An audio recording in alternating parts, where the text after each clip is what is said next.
Good morning तुम्हा सर्वांचे आमच्या यूट्यूब चॅनलमध्ये सहर्ष स्वागत। आज आम्ही निघालो आहोत जगन्नाथपुरी या तीर्थक्षेत्री। खूपच छान आहे, टेस्टी आहे, सोनकेळी आहे ना त्यामुळे। सोनकेळी नाही, सोनकेळीचं हे मिनी व्हर्जन आहे ना। पुरी शहरामध्ये प्रवेश कोणाचा आहे हा? लोकेशन हो ठीक आहे, यांना लोकेशन टाका। बरं त्याला पाठवायचं। अरे नहीं नहीं कोरिनी कौन से आदि करी बोली कहते आउ तार तो असुविधा होची बोले मो 5000 मिनट देई देबी अब कोन करी से तार क्लोज प्लेट काम करी बोली कहउतला तो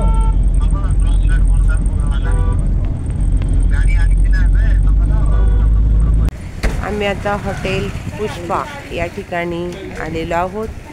या ठिकाणी आता आम्ही फ्रेश होणार आहोत आणि देवदर्शनासाठी जाणार आहोत।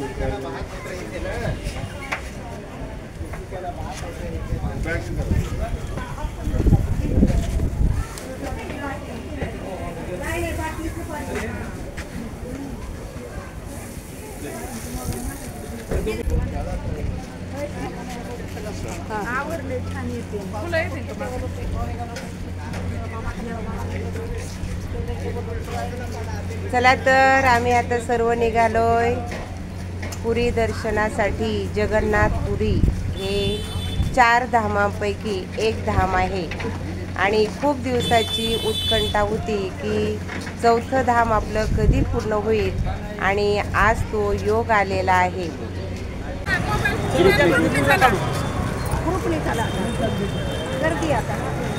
गर्दी आहे, एखादं मागं राहिलं ना जायचं आता आपल्याला सगळं मागे राखलं पुष्पाला जाऊन बसायचं।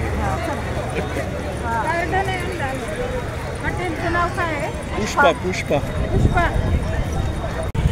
आता आम्ही मंदिराच्या प्रवेशद्वाराजवळ आलेलो आहोत। थोडीशी झलक तुम्हाला दाखवते कारण आता मोबाईल जे आहेत ते आपल्याला काही बरोबर घेऊन जाता येणार नाही।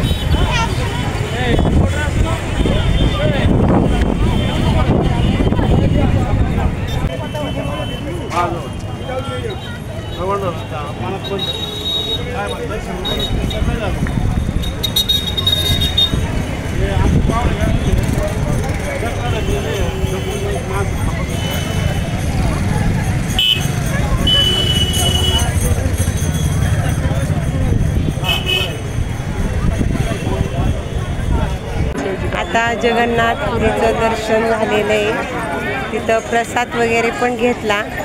हे बघा कशी अमापाशी अशी गर्दी आहे।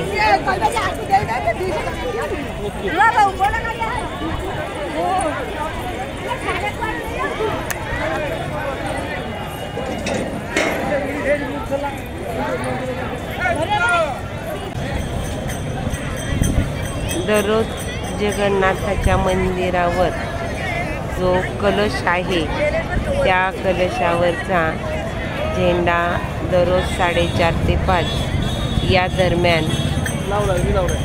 बदलला जातो। आज आम्हीही तो झेंडा पाहण्यासाठी आलेलो आहोत।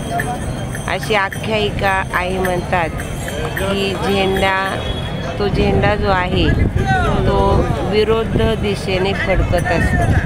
आता या ठिकाणी तुम्हाला एवढं दिसणार नाही, पण बरेचसे लोक आता वर झेंडा बांधण्यासाठी 4 ते 5 लोक वर गेलेले आहेत। त्याचं प्रक्षेपण मी थोड्या वेळाने दाखवते कारण इथून काही अजून दिसत नाही।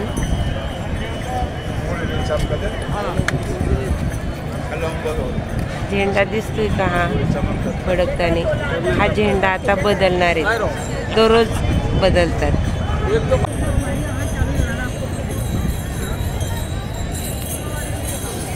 बघा आता नवीन झेंडे फडकवले।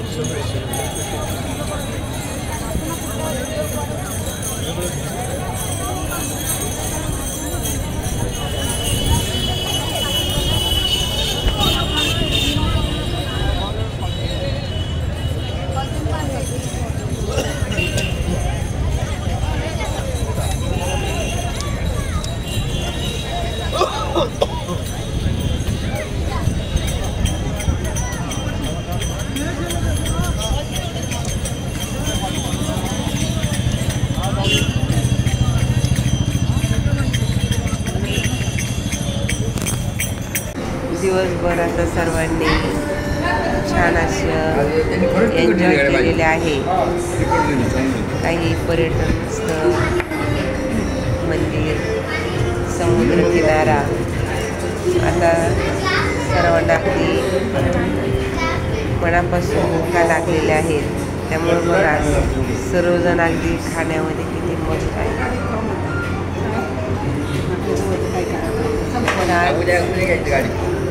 जेवण हा शेवटचा ठिकाणमध्ये मिळेल आणि आम्ही पण आता सर्वजण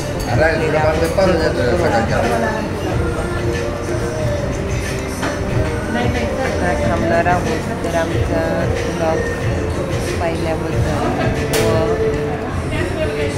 मी तुम्हाला धन्यवाद देते आणि त्याचबरोबर आमचा ब्लॉग